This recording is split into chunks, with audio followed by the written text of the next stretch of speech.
तारीफ वो जो दुश्मन करे। नई दिल्ली में पाकिस्तान, पाक फौज और फील्ड मार्शल सैयद आसिम मुनीर के हक में नारों की गूंज। मोदी की हड्डरम हिंदुत्वा सरकार से बेजार। कॉकरोच जनता पार्टी के एहतजाज में शरीक तलबा भी पाकिस्तानी अस्करी क़यादत के गर्विदा निकले। नई दिल्ली में एहतजाज के दौरान पाकिस्तान और पाकिस्तानी अस्करी क़यादत से मुतालिक नारे लगाने वाले शहरी की वीडियो वायरल हो गई। भारतीय तलबा ने कहा है कि वो पाकिस्तानी अस्करी क़यादत के गर्विदा हैं। What a lovely victory! क्या शानदार जीते दोस्तों! वाओ!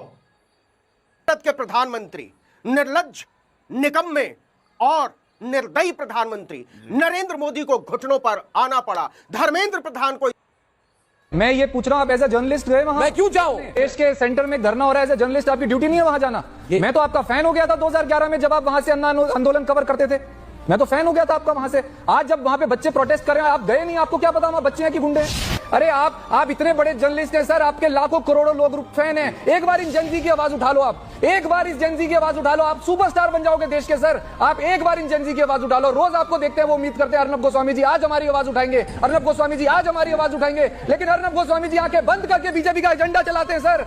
ये मेरी शिकायत है आपसे, बीइंग अ फैन, दिल से शिकायत कर रहा हूं। आप बच्चों की बात सुनिए सर, एक बार उन बच्चों की बात सुन लीजिए। वो 14-15 साल के बच्चे हैं, वो बहुत दुखी हैं, वो कुछ नहीं मांग रहे। उनको आम आदमी पार्टी से कोई लेना देना नहीं है, उनको कांग्रेस से कोई लेना देना नहीं है। वो केवल इतना कह रहे हैं कि हमारे 20 साथियों ने आत्महत्या कर ली है। प्लीज जो रिस्पॉन्सिबल है उसका इस्तीफा। कि संघ ने कहा है धर्मेंद्र प्रधान किसी भी सूरत में इस्तीफा नहीं देंगे। वो सब के सब चुल्लू भर पानी में डूब मरे। छात्रों की एकता के आगे, नौजवानों की एकता के आगे, बच्चों की एकता के आगे नरेंद्र मोदी को घुटनों पर आना पड़ा है। बच्चों ने नरेंद्र मोदी से नाक रगड़वा दी और झक मारकर धर्मेंद्र प्रधान का इस्तीफा झटक लिया। गए कि धर्मेंद्र प्रधान के इस्तीफे के बाद अब मोदी जी के इस्तीफे की मांग पूरे देश में उठने लगी है। कि पूरा मामला है क्या? 480 ऐसे हैंडल्स हैं जो कि ट्वीट कर रहे हैं लगातार, इंस्टाग्राम पे डाल रहे हैं, फेसबुक पे डाल रहे हैं, हर जगह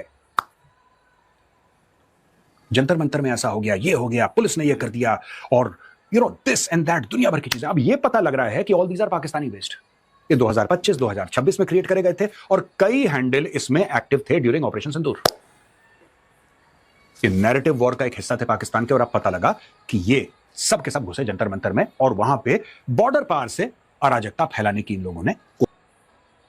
दोस्तों, जो काम देश का समूचा विपक्ष 12 बरसों में नहीं कर पाया, वो काम जेनजी ने सिर्फ 35 दिन में कर दिया। 35 दिन में कर दिया। हमारे बच्चे अपना समय पढ़ाई में लगाएं, करियर बनाने पर फोकस करें। इसी बात पर विचार करते हुए मैंने अपना त्याग पत्र माननीय प्रधानमंत्री जी को भेज दिया है। अब जेनजी मतलब 14 साल के बच्चों से लेकर 28-29 साल के बच्चे, और इन बच्चों ने जिस तरह से मोदी को झकझोर दिया, और आप यूं कह सकते हैं कि पहली बार मोदी को, इस बादशाह को घुटने में लिया है। देश नहीं, दुनिया चकित रह गई है। क्या कहते थे, इस सरकार में इस्तीफे नहीं होते।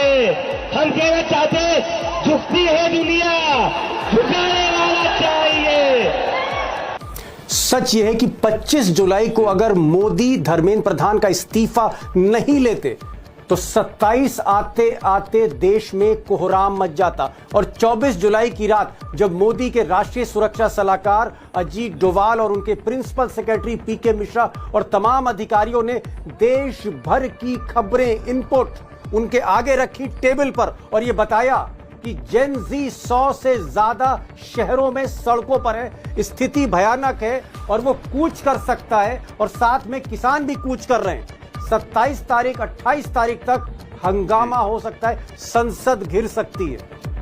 उसके कुछ ही देर बाद मोदी का फोन जाता है, धर्मेंद्र प्रधान इस्तीफा देने को तैयार होते हैं। मैं 24 तारीख की रात की बात कर रहा हूं, और तभी मोदी पहली रील इंस्टाग्राम पर डालते हैं और एक तरह से जेन-जी के आगे सरेंडर कर जाते हैं। और सच ये भी है कि 24 तारीख की रात ही अमित शाह अड़ गए थे कि धर्मेंद्र प्रधान का अगर इस्तीफा होता है तो फिर इस्तीफों की शुरुआत होगी, सरकार संकट में और घिरेगी। लेकिन फिर मोहन भागवत का फोन पहुंचता है मोदी के पास, और जब उनको यह खबर लगती है कि अंदर से बीजेपी और आरएसएस में भी बेचैनी है, खलबली है, तो फिर वो मन बना लेते हैं और धर्मेंद्र प्रधान का इस्तीफा उसी रात ड्राफ्ट हो जाता है। सच ये है कि मोदी अगर थोड़ा सा भी लेट करते तो खुद उनकी कुर्सी फंस सकती थी।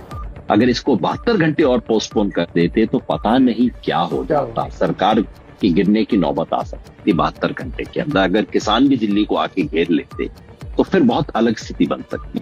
दोस्तों, आखिर इन जेंजी बच्चों में ऐसा क्या है कि जहां ये सड़कों पर उतरे, जहां ये इनकलाबी मूड में आए, तो दुनिया में कोई भी सरकार हो हिलने लगती है। वो चाहे नेपाल हो जहां तख्ता पलट हो जाता है, वो चाहे बांग्लादेश हो जहां सरकार बदल जाती है, प्रधानमंत्री देश छोड़ देता है, या फिर हांगकांग हो जहां सत्ता हिल जाती है, या केन्या जहां सारा उथल पुथल एक ही रात में जेंजी कर देता है। और हमारे देश में तो इस जेंजी ने, इन बच्चों ने गजब ही ढा दिया। अगर 20 जुलाई को ये बच्चे जो भारी संख्या में थे संसद की तरफ बढ़ रहे थे, अगर 3-4 हजार की फौज नहीं होती, पैरामिलिट्री सीआरपीएफ नहीं होती, आंसू गैस के गोले नहीं छोड़े जाते, पैलेट गन से फायर ना होता, तो ये भीड़ संसद के भीतर दाखिल हो सकती थी और फिर उस दिन सत्ता का हिसाब भी हो सकता था।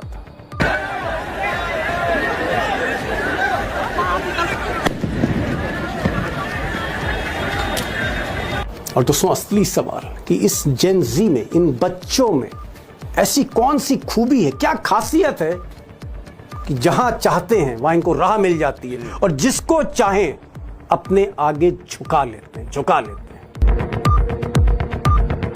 प्रधान ने इस्तीफा दे दिया, लेकिन मेरा घर जाने का मन नहीं कर रहा। अब तो मोदी का भी चाहिए।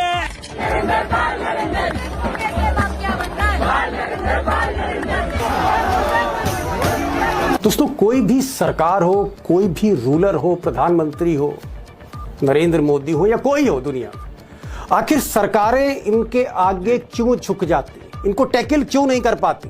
कोई भी संस्था इनसे भिड़ क्यों नहीं पाती जेंजी से? आखिर ऐसा क्या है?